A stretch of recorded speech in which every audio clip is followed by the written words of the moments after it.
اللہم صلی علی سیدنا محمد وعلی آل سیدنا محمد۔ اعوذ باللہ من الشیطان الرجیم، بسم اللہ الرحمن الرحیم۔ انسان جیسے باتوں سے کوئی تذکرہ کرتا ہے اپنے بزرگوں کا یا اپنے واقعات کا یا انبیاء کے واقعات کا، کہ انسان غفلت میں رہے، اپنی کمی کو پوری کرے، ہاں جی، ایسے اس یادگیری کے لیے یہ میں نے کچھ ذہن میں خیال آیا۔ گھر میں بیٹھا تھا، میں کہ صحابہ کو پانی پہ روزہ کھلنا ہوتا تھا، کبھی کھجور کھلنے نہیں ملتی تھی وہ روزہ کھولے۔ ایسے آ کر ایک دفعہ صحابہ کہا تم میں سے کوئی روزہ کھولے، اس کو اگر کھجور نہ ملے، نہیں ملتی تھی تو کہا نا، حسیات حدیث میں سے لفظ ہے، 2-3 گھونٹ پانی کے اتار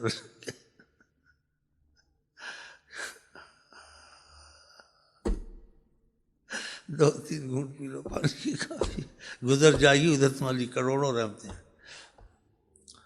ادھر ہر تمنا پوری ہوگی، ہر نعمت ملے گی، جو چاہو گے وہ ہوگا۔ ادھر مت پھنسو، ادھر مت پھنسو، اپنی مصیبتوں میں مت ڈالو کھانا، یہ سب تمہاری مصیبتیں بن جائیں گی تمہارے۔ کیا حسیات، 2-3 کھانے پانی کے گھونٹ پی لے بس کافی، روزہ کھول کے کس بھوک سے رکھا سارا دن، شام کو کھجور بھی نہیں، کیا کھائیں، پانی پی لو۔ اللہ کی تھوڑی دیر کا صبر ہے، پھر اللہ رسول کو گلے سے لگائیں گے، تو ہمیشہ تو ایسے نہیں رکھ دیکھنا تم قربانی دیتے ہو نہیں دیتے ہو۔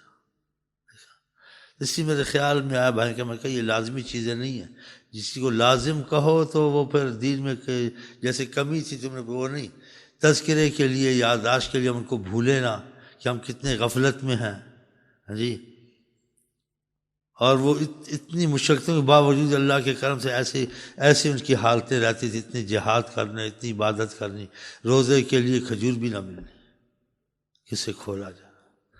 تو میں نے کہا رمضان شریف ہو، بھائیوں کو مشورہ دیا، انہوں نے قبول کیا، آپ بھی قبول کریں، مرضی ہے، حکم نہیں ہے، ایک اچھا خیال ہے۔ آقا جی کوئی اچھی بات پر کسی کو لگا دے، اس کے لیے بڑا ثواب ہے، میں اس کو اچھی بات سمجھتا ہوں، تاکہ ان کی یادیں ہم نہ بھولیں اور اپنی کمیوں کو محسوس کریں۔ تو میں نے بھائیوں کو مشورہ دیا، تم یہاں ہو، راول پنڈی میں کہیں بھی ہو، پہلے دن روزہ کھولو کھجور سے، کچھ مت رکھو، تاکہ ان کی یاد ہے کھجور ہی ہوتی تھی، پھر بعد میں کھا لو شام کو کسی چیز کی، جیسے کہتے یاد کرنا، جیسے یہ لوگ حکومتیں کی چیزیں کرتے ہیں، ہم آقا جی کی کریں گے، یہ حکومت کے یادگیریاں کرتے ہیں، فلانے دن مناؤ تو فلانے یہ مناؤ، منائیں، ہم ان کے غلام یہ منائیں، کم از کم اپنی غلامی اور اپنی بے شرمی بے حیائی کا تو احساس ہو کہ ہمارے آقا کے کیا حالات تھے، صحابہ کتنے انہوں نے مشقتیں سے، ہم اتنے کھا پی کے ناشکر ان کا حکم بھی نہیں، فرض بھی نہیں ادا کرتے، تو انسان کو یہ احساس پیدا ہو۔ تو اس کے لیے میں نے یہ کچھ دل میں آیا میرے، اور میرے بھائیوں سے مشورہ کیا، بہت نے قبول کیا۔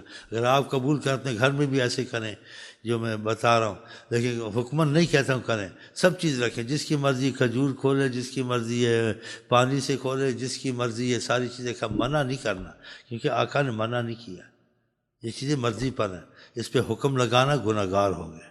ہر ایک اپنا طریقہ، یہ بھی بات کو باریک کے تھوڑی سی سمجھیں۔ تو میں نے کہا ہم تو ایسا چاہتے ہیں، ہاں اگر آپ لوگ موافقت کرو، یہ حکمن نہیں ہے، ان کی یاد تازہ کرنے کے لیے اور اپنی غفلت سے جاگنے کے لیے ہم کیسے تھے، وہ کیسے تھے، اور کیسے خدا سے محبت میں 24 گھنٹے رہتے تھے۔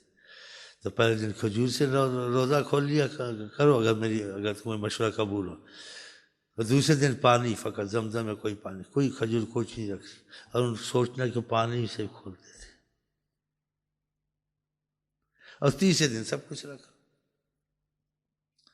پھر پہلے دن کھجور، پھر چوتھے دن کھجور، پھر 5ویں دن پانی، پھر 6ٹھے دن سب کو۔ میں کیا اس رمضان میں 3 دن ایسے کر رہے ہیں، ہر 3 دن کہ پہلے دن کھجور، دوسرے دن پانی سے، تیسرے دن سب چیزیں رکھ لو، تاکہ ان کو نہ بھولیں، وہ بھی تو روزے رکھتے تھے، ہم بھی رکھتے ہیں، پھر جا کے کھا لو، کم سے کچھ شرم تو آئے گی، سوچیں گے تو صحیح۔ یہ میرا مشورہ اگر آپ کریں گھروں میں، اور بھائیوں کو بازو کہیں، سب کو اہل محبت تو بہت پسند کریں گے کہ ان کی یاد آئے گی، ان کو رونا آئے گا، ان کو شرم آئے گی، کہ کیسے لوگ تھے، کیسے ہم کو اتنی نعمتیں ملتی ہیں، ہم لوگ کہتے ہیں اللہ کے ناشے. صحیح ہے غلط ہے؟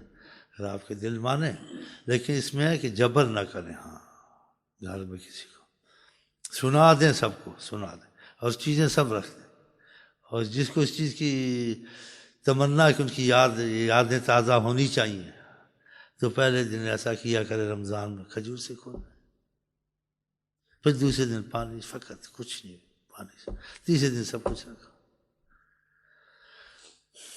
ایسے چلتے. مجھے تو بہت یہ چیز خیال آیا ایسے، تو میں نے کہا اچھا خیال ہے، لیکن حکمن نہیں کہتا پھر بدعت ہو جائے گی. اگر حکمن نہ کرو یا تو اس میں کوئی حرج نہیں. ہاں تو بہت بھائیوں نے قبول کیا. اگر آپ کو قبول ہے تو اپنی خوشی کا اظہار کریں، سچا ہاتھ کھڑا کریں. ماشاء اللہ ماشاء اللہ، اللہ قبول کرتے. یہ کیا کریں، اور گھر میں بھی رغبت سنایا کریں، لیکن حکم نہ کریں. سب کو رکھ دیں جس کی مرضی پانی کھولے جی، کیونکہ ادھر تو ہم خود اپنے بھائی ملے جلے نا، اتفاق ہم تو کر لیں گے، لیکن گھر میں ایسا کرنا کسی کا ایمان کمزور ہے، کسی کا نہیں ہے، کوئی کسی قسم خیال کا ہے، کوئی کیسا. آپ سب کو پہلے دن پانی رکھے، مہمان آ جاتا ہے، ہمسایہ آ جاتا ہے، دوسرا. یار یہ کیا شروع کیا؟ کیا مہنگائی ہو گئی ہے؟ کوئی سیب کوئی کیا ہو گیا ہے؟ پانی رکھا ہوا، سب رکھ دو، اس کی مرضی، اور سنا سب کو دو. وہ تم پانی پیو، میں آپ بھی کھائیں، بول میں بعد میں کھا لوں گا، بہت کھایا ہے. پانی سے کر ٹھیک ہے، شاید یہ ان کا خیال، ان کی یاد یہی بخشش کا سبب بن جائے کہ ہمیں یاد تو کیا تم، کہ ہمارے روزے بھی تھے اور تمہارے بھی روزے. بھوکوں سے نمازوں میں گر جاتے تھے. جی ہاں، بھوکوں سے فاقوں سے گرتے تھے، بے ہوش ہوتے تھے، صفیں گر جاتی تھی. حدیثوں میں پوچھے، آقا جی نکلتے کہتے تم کو پتہ ہے خدا کے یہاں تمہارے کیا کچھ ہے، تو تم اس چیز کی زیادہ تمنا کرو. مطلب یہ کچھ جا سکتا ہے جو تم پہ خدا کی طاعت کے باوجود نماز یہ چیزیں آئی ہیں، یہ خدا کی کوئی محبت کی نشانی ہے. محبت میں کچھ آزمائشیں آتی ہیں. اگر تم کو پتہ ہے خدا تمہارے ساتھ کیا معاملہ کرے گا، اللہ کے یہاں کیا تمہارے، تم تمنا کرو چیزیں زیادہ ہوں. تو آقا جس میں اور مضبوط کیا، کسی گھبرانا نہیں چاہیے تم کو. گھبراؤ مت، مضبوط ہو جاؤ. جب ان کی باتیں کریں گے اور ان کے تذکرے کریں گے تو کچھ مجبور ہوں گے، کچھ احساس ہوگا ہم لوگ کتنے کمزور ہیں، اتنے کھانے پینے کے باوجود ایمان میں. وہ اتنی دنیا کی کوئی آرائش نہیں ہے جس ان کی حالت، وہ ایمان میں کتنے مضبوط تھے. سبحان اللہ.